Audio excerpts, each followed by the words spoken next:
여러분 안녕하십니까. 오늘은 금강반야 바람일경을 강의하도록 하겠습니다. 우선 금강반야 바람일경은 내용 중에 보면은 운하 항복기심, 어떻게 내 마음을 항복받을까요? 이 말이 많이 나오고 주 핵심입니다. 그리고 그 다음 이제 안욕따라 삼보리를 얻는 자가 얻으려면 어떻게 해야 합니까? 또 얻은 사람은 앞으로 어떻게 수행해 가야 합니까? 이 또 핵심이 나옵니다. 그리고 금강반야 바람일경에 7사국에 있습니다. 7가지 개송이 있는데 제일 유명한 범소유상, 계시허망, 약견, 재상, 비상, 적견, 열애, 즉 이 모든 형상, 눈에 보이는 형상 또는 마음속에 일어나는 5만 가지 생각들, 좋다, 싫다, 뭐 사랑한다, 미워한다, 죽는다, 산다, 돈이 있다, 없다, 빈궁하다, 내가 병고가 많다, 별의별 이러한 상들이 중생심에서는 부글부글 끓어오릅니다. 그래서 이러한 모든 상이 부처님께서 범소유상, 계시허망, 약견, 재상, 비상, 적견, 열애, 즉 제상이 비상이다, 제상이 상이라고 보는 그 자체가 상이 아니다, 이 진리의 이치를 알아야 금강경을 제대로 해석할 수가 있습니다. 또한 그리고 신심도 늘어날 수 있습니다. 그리고 금강경은 사실 제가 많이 해보니까 아주 실용성이 있습니다. 내용이 실용성이 있고 또 금강경은 아주 위대합니다. 위대성이 있고 또 절대성이 있어요. 대충 하는 게 아니고 절대적으로 절대성이 있습니다. 그래서 금강경의 핵심인 7사국의 7가지 개송에 들어가기 전에 금강경은 제가 볼 때 일체유심조의 원리가 적용됩니다. 즉 천상천하 유아독존, 천상천하에 내가 최고다, 바로 자기를 얘기합니다. 즉 이 말은 일체유심조를 얘기합니다. 일체유심조, 즉 일체유심조라는 뜻은 내가 모든 걸 창조하고 내가 모든 걸 조작할 수가 있고, 그래서 모든 게 자기 하기 나름입니다. 일체유심조의 진리고, 그 다음 두 번째는 공의 진리입니다. 오온계공이라 했습니다. 오온계공. 오온계공의 이치를 잘 알고 벗어나면은 오온뿐이 아니고, 오온은 색수상 행식인데 그 외에 안이비설신의 육근, 육경, 육진, 18개 모든, 그 다음 12연기, 이 모든 것이 돌고 돌아갑니다. 그래서 이 공의 진리를 잘 아시면 좋고, 그 다음에 불의의 진리, 너다 나다, 즉 금강경에서 말하는 아상, 인상, 중생상, 수다상, 이 모든 걸 자기를 기준으로 놓고 보기 때문에 분별심이 일어나서 여러 가지 부조화가 생깁니다. 그래서 이 불의의 진리, 둘이 아니고 모두 하나다, 이 이치를 잘 깨치시면은 수행에 도움도 되고 세상을 살아가는데 아주 처세에도 아주 유용합니다. 그리고 나머지로 구족의 진리, 우리가 인간이 모두 구족했다 이겁니다. 부처님께서 성도하시는 날 아침에 딱 보니까 일체 중생이 열의 지혜 덕상을 모두 갖추고 있다 이겁니다. 이게 바로 구족의 진리입니다. 그런데 우리는 구족했는데도 그저 뭐든지 구하려고 그러고 자꾸 받으려고 그러고 일종의 거지 근성입니다. 내가 다 가지고 있는데 그걸 모르니까 자꾸 뭘 구하려고 그러고 얻으려고 그러고, 사실 구족 다들 구족되어 있습니다. 그래서 이 진리를 잘 아시고 바로 이제 7사국의 그 내용에 들어가겠습니다. 7사국에는 첫째가 가장 유명한 범소유상, 계시허망, 약견, 재상, 비상, 적견, 열애입니다.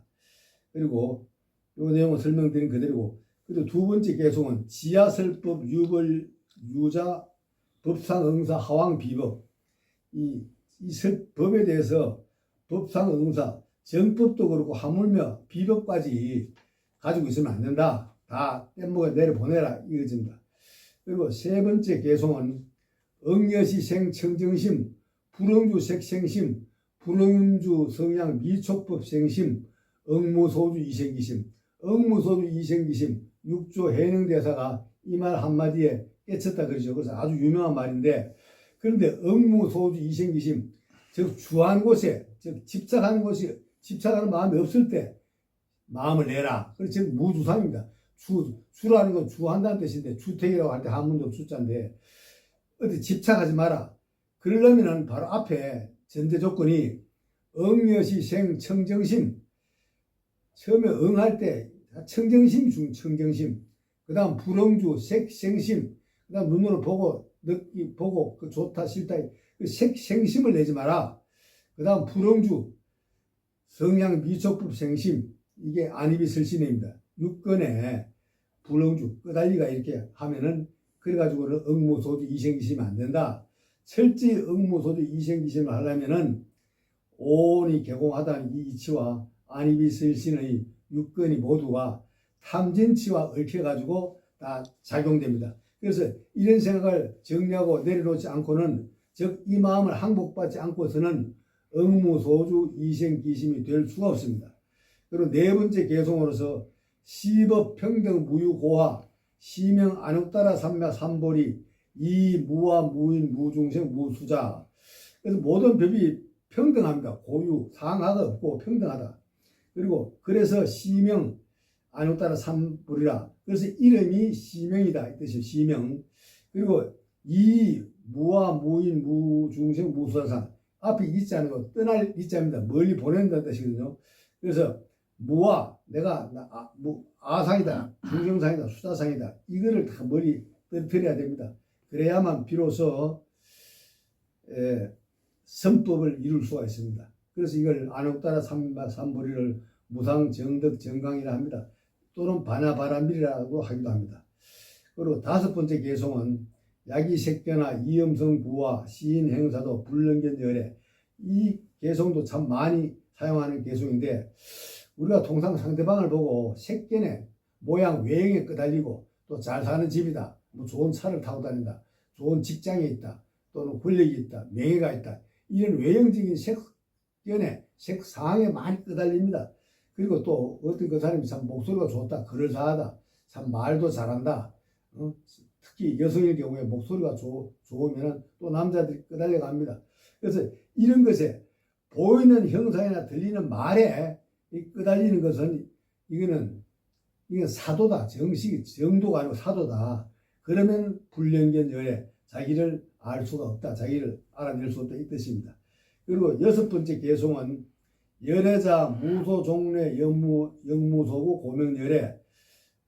깨달은 자 즉 선지식 즉 부처님은 오고 가고도 없습니다. 그 자리입니다. 왜냐?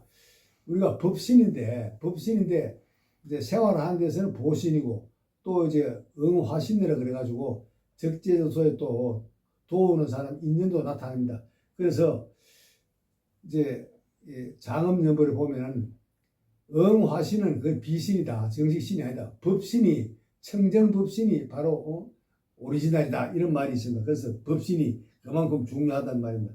그래서 법성의 마지막에도 보면 불의 부동 명의불 이런 말이 나옵니다. 법신이야말로 예적부터 지금까지 변함없고 흔들림이 없이 부처님이다 이런 뜻입니다.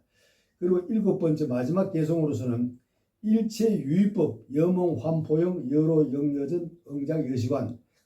일체유의법 인간들이 모든 작조하고 자기가 생각하고 말하고 느끼고 이러한 행위들은 전부가 법이라고 보면은 여몽환포영 꿈생각이고 구름 같고 영은 그림자 같다 이런 뜻입니다. 그리고 여로 영여전 아침 이슬이 햇빛 나면 없어져 버리죠. 그래서 모든 이렇게 여몽환포영 여로 영여전 이거를 응작여시관 당연히 이렇게 생각해야 한다입니다. 그래서 제상이 비상이다. 일체유의법은 더 쉽게 얘기하면 제상이 비상이다. 범소유상 계시 허망 약견 제상 비상입니다. 그래서 일체유의법이 여몽환포영 여로영여전 응작여시관 이렇게 일곱 가지 개송을 마무리합니다. 그런데 금강경은 경 내용 중에 보면 적비 또는 적비 안옥따라 삼마삼보리 시명 안옥따라 삼마삼보리 이런 말이 나옵니다. 적비란 것은 그게 진짜 법이 아니다. 분별심을 내가지고 법상에 끌려서 얘기할 때 안옥따라 삼마삼보리를 하는 것이고 그 실체가 있는 것이 아니다. 그래서 건강에 보면 무유정법이라는 말이 많이 나옵니다. 무유정법. 그래서 적비다. 또는 이거는 이름이 아니고 따라 살면 삼부르다. 시명이라고 시명. 범부들을 상대로 설명할 때 시명이다 이릅니다. 그는 내가 써라는 게 아니고 너희들이 분별심을 내가지고 A는 B다, C는 D다 이렇게 결론을 짓는데 그야 바로 분별심이 일종의 착각입니다. 그래서 건강경에서 아주 강하게 경책하십니다. 적비시명 이 두 이론이 적비시명 즉 약견 재상 비상입니다. 불성불멸 불구부정 부정불감 이 다 불성불멸 이게 바나빌입니다. 그래서 이 이치를 잘 헤아리시면은 우리가 중생생활이 재색식명수 오용락에 자꾸 비교하다 보면은 내가 왜 이렇게 빈궁하나, 내가 왜 이렇게 병고가 있느냐, 몸이 건강치 못하냐, 내가 자꾸 이렇게 부족한 거 이런 것만 자꾸 얘기하고 자꾸 뭘 구하려고 그럽니다. 그래서 이런 구하려는 생각을 다 떨어뜨리고 부처님께 항상 내가 일으키는 그 분별 망상심을 전부 내가 제하겠다 이런 뜻으로 부처님께 항상 고맙다는 시봉을 올려야 됩니다. 그래서 금강경은 반드시 금강경을 독송할 때 그 의식의 순서가 아주 중요합니다. 정구업진언하시고 오방내외 안이지전하시고 그 다음에 봉청팔보살이 나옵니다. 봉청청제 제금강, 봉청벽독금강, 봉청황수구금강, 봉청백정수금강, 봉청적성화금강, 봉청정제 제금강, 봉청자현신금강, 봉청대실력금강 즉 재난과 안 좋은 일들은 전부 제어되고 막아주십시오 한 뜻이고 그리고 또 봉청사보살님이 계십니다. 봉청금강 권보살, 봉청금강 색보살, 봉청금강 예보살, 봉청금강 어보살 이 사보살님께서 또 수행자를 가호하십니다. 그러면 이제 발언을 하게 됩니다. 발언문은 계수 삼계존 제가 삼계 계시는 부처님께 머리 숙여 귀의합니다. 그리고 귀명 시방불 시방에 계신 부처님께 귀명합니다. 그러면서 악은 발홍은 제가 지금 발보리심을 냅니다. 그래서 지차 금강견 이런 사유로 금강경을 상보 사중은 위로 사중에 은혜가 태산 같습니다. 이 은혜에 보답하겠습니다. 그러면서 하제 삼도고 아래로는 삼도에 고생하는 중생을 다 일체 중생을 구제하겠다는 뜻입니다. 그리고 야규 견문자 만약 보고 듣는 사람은 실발 보리심 반드시 보리심을 발하여 진차 일보신 한 단계 앞으로 이 몸을 다 바쳐서 나아가면은 동생극락고 너와 나와 없이 다 함께 개공성불도 하자는 이런 뜻입니다. 그 다음에 이제 그 유명한 개경계 무상심심 미묘법 백천만금 난조 아금문견덕 수지 원해열의 진실의 하시고 이제 개법장지는 옴 아라나마라다 옴 아라나마다 옴 아라나마라다 하시고 금강반야 바라밀경을 이제 독경하시면 됩니다. 여러분 감사합니다. 성불하십시오.